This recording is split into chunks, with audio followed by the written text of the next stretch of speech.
This is the Samyang 85mm f1.4 lens, and it's very old. It is actually for the Olympus 4/3 mount. It's not for micro 4/3. I bought it like I thought it was a micro 4/3, but clearly it is not. And I got a very good deal, Amazon warehouse deal. So it was like a 73 euro, 73, 76, something like that. Very cheap, extremely cheap.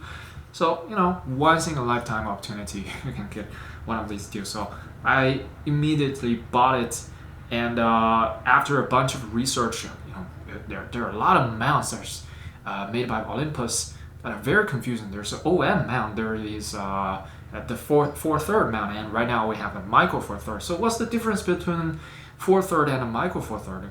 Apparently 4/3 is before micro 4/3, and it was used on I don't even know what it's used on, but it's discontinued.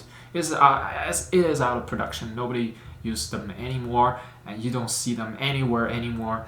And I actually went on Reddit to ask what kind of mount that is, and does anyone know anything about that 4/3 mount? But apparently we couldn't find anything regarding the 4/3 mount Samyang lens on Samyang official website, or any, you know, retail websites, Amazon, eBay. I can't find any information regarding the 4/3 mount.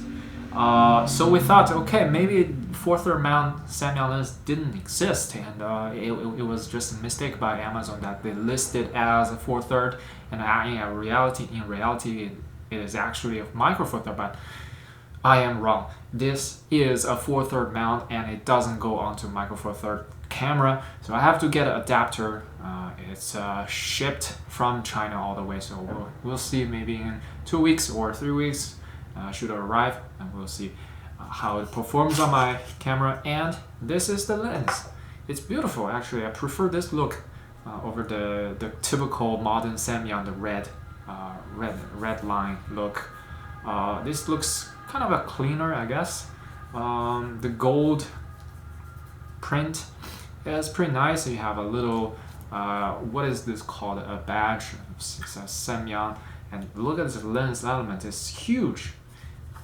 I forgot how big the 85mm Samyang lens is. Like the glass element is giant. I used to own the Samyang 85 f1.4 for Sony E mount, and I sold it.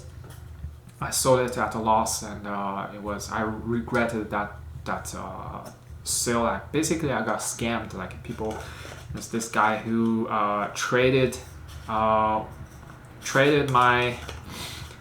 his old Canon 10 to 20mm or something like that, really old lens. He traded that for 2 of my prime Samyang lenses. One is 85, one is 14mm, and he gave me 50 euro in addition.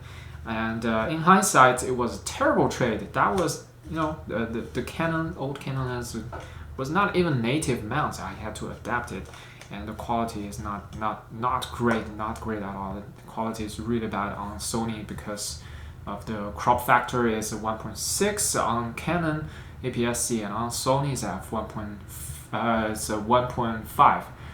So actually, if you put Canon APS-C lens adapted on Sony, you get a very soft edge. So yeah, that was a terrible decision. I got scammed. There's just no other words about it.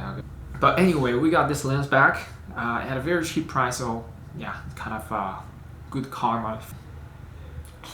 It's a beautiful lens.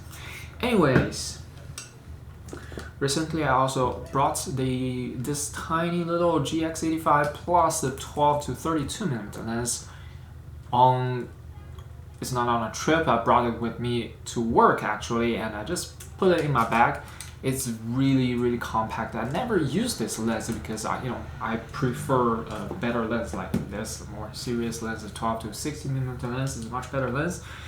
Just 12 to 32 is kind of like such a weak lens. Weak, 12 to 32 is like a full frame equivalent. 64mm at telephoto end.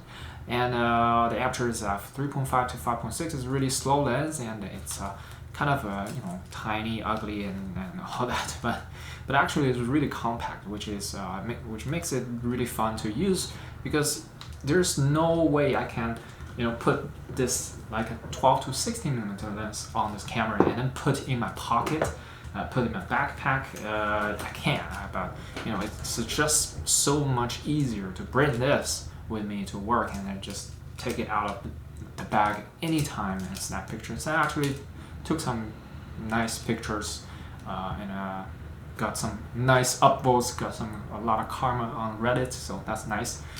Thanks to this tiny little lens. And also this lens actually goes for over 300 euros on Amazon, brand new. I don't understand why it's so expensive. Maybe I'll sell it someday for a profit.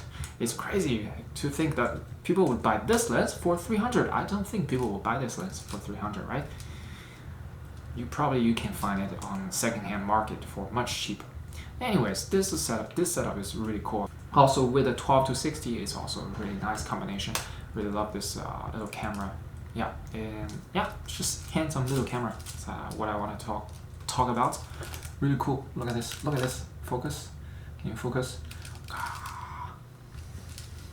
And another project I've been doing is to shoot 17 millimeter with my zoom lenses. I just pretend to use a prime lens. It's not a prime lens. I don't have a 17 millimeter prime lens, but I pretend that I'm using a prime lens. So basically, I'm putting the lens on 17 millimeter and stay there, and I just take pictures at 17 millimeter only. And I did that with my 10 to 25 millimeter lens a lot. And next, I'm gonna try some with this like a 12 to 60 as well. And also, I dug into my archive and found some photos that I accidentally took at 17 millimeter, and I'm gonna show them all together and tell you about my thought on the 17 millimeter.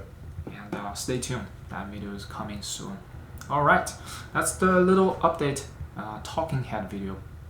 I don't really do this kind of video anymore, but yeah, thank you for watching and see you next time. Bye.